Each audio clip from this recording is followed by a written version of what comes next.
बिस्मिल्लाहिर्रहमानिर्रहीम अस्सलामु अलैकुम वरहमतुल्लाहि वबरकातुहू। मेरा नाम है डॉक्टर मोहम्मद मुज़म्मिल हसन। आज एक नए सेशन के साथ आप लोगों की खिदमत में हाज़िर हुए हैं। क्लोज़अप पे चूँकि हम आप लोगों ने कहा है बात करें, आज मैं बात करूँगा क्लोज़अप टारगेट्स की। फिर इंशाल्लाह अगले सेशन में हम बताएंगे कि हम क्लोज़अप वाले जानवरों को दे क्या रहे हैं, कर हम क्या रहे हैं प्रैक्टिकली जो है। ये जिस सेक्शन के पास मैं खड़ा हूँ ये वो जानवर हैं जिन्होंने पिछले 1 माह के अंदर बच्चा दिया है, मतलब ये हमारी फ्रेश काविंग है, इसीलिए मैं इसके पास बैठा हूँ। अब जो क्लोज़अप मैनेजमेंट आप करते हैं, कैसे पता लगेगा कि आपकी क्लोज़अप मैनेजमेंट अच्छी है? तो ये पॉइंट्स नोट कर लें, फिर आप देखें, इसको चेक करें, अपनी कंडीशन में देखें कि आया इन टारगेट्स में आप कितने जो है पूरे उतरते हैं, कितने पूरे नहीं उतरते। जैसे सबसे इम्पॉर्टेंट चीज़ है क्लोज़अप मैनेजमेंट के अंदर कि आपके जानवर ने बच्चा खुद दिया या आपको बच्चा निकालना पड़ा, इसको चेक कर।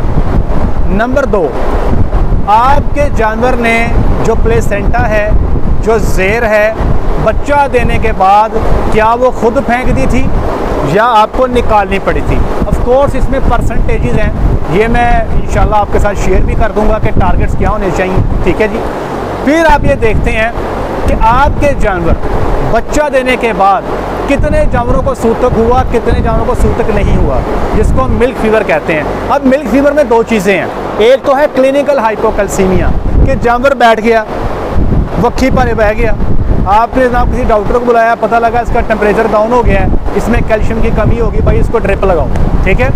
एक होता है सब क्लिनिकल हाइपोकैल्सीमिया कि ब्लड में कैल्शियम का लेवल तो कम हो जाता है लेकिन वो इतना कम नहीं होता कि जानवर बैठ जाए, वो कम रहता है। तो उससे क्या होता है, जानवर की खुराक जो है वो थोड़ी रहती है, जानवर थोड़ा निढाल रहता है और जानवर की जो बच्चेदानी की हरकत है वो कम हो जाती हैं, बच्चेदानी जल्दी साफ़ नहीं होती।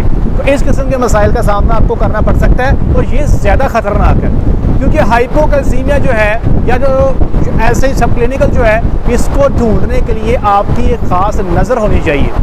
जो सूतक वाला जानवर है वो तो सबको नज़र आता है, भाई ये बैठ गई, ये उठ नहीं रही, ये सूतक में चली गई, इसकी आइडेंटिफिकेशन आसान है। अच्छा, अब चले जाए नेक्स्ट पॉइंट पे। आपका जानवर बच्चा देने के बाद खुराक जो है अमूमी तौर पे जानवर कम कर देते हैं या जिसको हम कहते हैं ड्राई मैटर इंटेक कम हो गया। तो हम ये देखते हैं कि जानवर का ड्राई मैटर इंटेक जो है एक ख़ास लेवल पे रहना चाहिए और आहिस्ता आहिस्ता दिन के साथ साथ बढ़ते बढ़ते ये ऊपर को जाना चाहिए, बजाय इसके कि ड्राई मैटर इंटेक एक स्टैटिक कर्व पे जाए या नीचे को जाए। ड्राई मैटर जो है इंटेक जानवर की, जो खुराक जानवर खा रहा है, ये ऐसे ऊपर जानी चाहिए क्योंकि दूध जो ऐसे ऊपर जा रहा है उसी हिसाब से जानवर की जो खुराक का खाना पीना है ये भी ऊपर जाना चाहिए। अगली चीज़ जो आपने नोट करनी है, आप जानवर को बच्चा देने के बाद उसके बच्चेदानी को गाहे बगाहे चेक करते हैं। डे 7 पे चेक करें, डे 14 पे चेक करें और आप ये देखें कि आया बच्चेदानी अपने साइज़ में कम हो रही है, नंबर 1। नंबर 2, क्या बच्चेदानी के अंदर से निकलने वाला जो मवाद है वो उसमें किसी किस्म की स्मेल तो नहीं। अगर बच्चेदानी से निकलने वाले मवाद में स्मेल मौजूद है, बच्चेदानी प्रॉपर साइज में नहीं सुकड़ रही, जानवर को टेम्परेचर है, जानवर प्रॉपर फीड नहीं ले रहा, ये प्रॉब्लमेटिक जानवर है। अब ऐसे प्रॉब्लमेटिक जानवर 100 में कितने हैं ये आपने चेक करने हैं। ये बताएंगे आपको आपके क्लोज़अप की जो मैनेजमेंट है, मतलब बच्चा देने से 3 हफ्ते पहले जो आपने खुराक दी, जो आपने मैनेजमेंट की, क्या वो ठीक थी या वो ठीक नहीं थी। याद रखिएगा, ज़रूरी नहीं है कि वो जानवर जिसने ज़ेर फेंक दी है अब वो अंदर से साफ़ ही रहेगा, नहीं, ऐसे नहीं होता।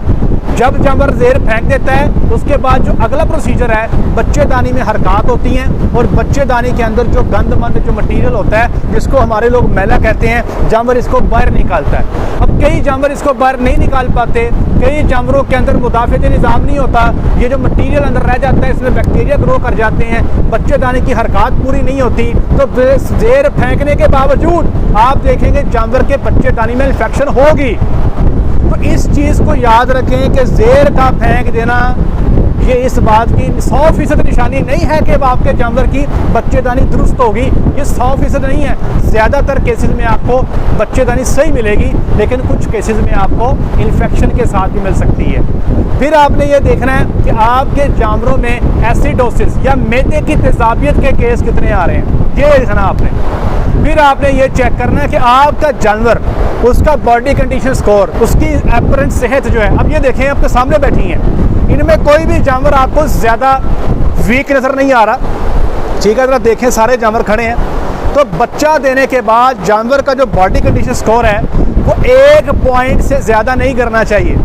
कोशिश करें कि आप इसको 0.5 से 1 पॉइंट के बीच में एडजस्ट करें कि अगर फॉर एग्जांपल 3.5 3.75 पे उसने बच्चा दिया है तो बच्चा देने के बाद वो 3 पे जो है अपने आप को मेंटेन कर ले, ये आपके लिए ज़्यादा बेहतर होगा। फिर आपने ये देखना है कि बच्चा देने के बाद वो अपना मिल्क प्रोडक्शन कैसे अचीव करती है। जैसे मिसाल के तौर पे एक गाय थी मेरे पास, वो दूध देती है 40 किलो, मिसाल देता हूँ, तो बच्चा देने के कितने देर बाद वो 40 की फिगर को अचीव करती है। बाज़ गायें ऐसी होंगी जो 25-30 दिन पे अचीव कर लेंगी, बाज़ ऐसी भी होंगी जिनको 2 महीने लग जाएंगे। ये प्रॉब्लमेटिक गायें होंगी।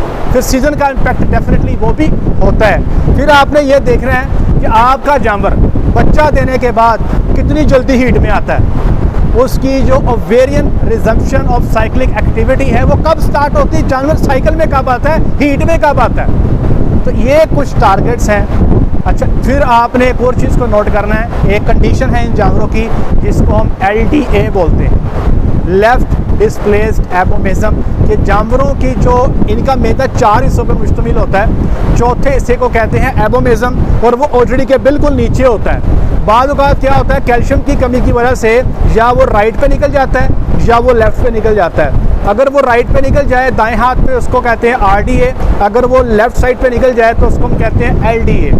तो ये भी एक बीमारी है, कंडीशन है, जानवर खाना पीना छोड़ देते हैं। तो आपने ये भी देखना है कि जानवरों में LDA जो है वो कितने जानवरों को हो रहा है। कीटोसिस जिसको नेगेटिव एनर्जी बैलेंस कहते हैं, तो आपके जानवरों में चूँकि दूध बढ़ रहा है, जानवर दूध ज़्यादा दे रहे हैं, खुराक कम खा रहे हैं, तो नेगेटिव एनर्जी में जाते हैं। तो आपने ये देखना है कि आपके जानवर कितने हैं जो क्लिनिकल कीटोसिस में गए, जिनमें ज़्यादा मसला बना, या आपने कीटोसिस का जो दुरानिया है क्या वो शॉर्ट किया। इस चीज़ को आप देखते हैं, इंसिडेंस ऑफ कीटोसिस जो है आपके हर्ड में वो कितना रहता है। इसी तरह फैटी लिवर सिंड्रोम है। तो ये कुछ चीज़ें हैं, डिटर्मिनेंट्स हैं जिनको आपने नोट करना है। उससे आपको अंदाज़ा होगा कि आपकी जो क्लोजअप मैनेजमेंट है क्या वो दुरुस्त है या आपको उस पर वर्क करने की ज़रूरत है।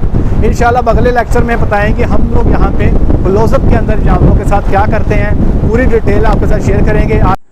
ये टेबल है जी आपके सामने, ये वो गायें हैं जिनको बच्चा दिए 14 दिन हो चुके हैं। इनमें सबसे पहले अगर आप सूतक देखें, ये मिल्क फीवर लिखा हुआ है यहाँ पे, तो मिल्क फीवर जो है ये 1% तक टारगेट होना चाहिए, और अगर 3% से ज़्यादा हो जाए तो आपको वेटनरी हेल्प लेने की ज़रूरत है। इसी तरह जो क्लिनिकल कीटोसिस है ये 1% से कम होना चाहिए। इसी तरह जो मेस्टाइटिस है, जो साड़ू के केसेस हैं, ये 5% से कम होने चाहिए। इसी तरह जो लोकोमोशन का जो स्कोर है, जिसे हम यहाँ पर आप देखें तो ये लिखा हुआ है लेमनेस, इसमें जो स्कोर है लेस देन 2% काउज जो हैं उनका स्कोर जो है मोर देन 2 स्कोर के साथ। हाइपोमैग्नीसीमिया ये 0%। रिटेन्ड प्लेसेंटा के जो केस हैं ये 4% से जो है ये कम होने चाहिए। इसी तरह जो वेजाइनल डिस्चार्ज है, जिसको गायें जो है 14 दिन के बाद जो गायें पीछे से डिस्चार्ज देती हैं वो 3% से जो है ये कम होनी चाहिए। इसी तरह जो काविंग है जिसमें आपको हेल्प करनी पड़ती है, असिस्टेंस प्रोवाइड करनी पड़ती है, वो केसेस भी 2% से कम होने चाहिए। और एसिडोसिस का केस जो है वो 0% पे जो है ये टारगेट होना चाहिए। तो ये आपके सामने एक टेबल है, इसमें हेल्थ प्रॉब्लम्स हैं, आपके टारगेट्स हैं और कितने % पे आप जाएं तो आपको वेटनरी हेल्प लेने की ज़रूरत है। तो ये टेबल इस चीज़ को जो है एक्सप्लेन करता है। आज तक इतना ही, अपना ख्याल रखिएगा, दुआ में याद रखिएगा, 5 वक्त की नमाज अदा कीजिएगा। अस्सलाम वालेकुम।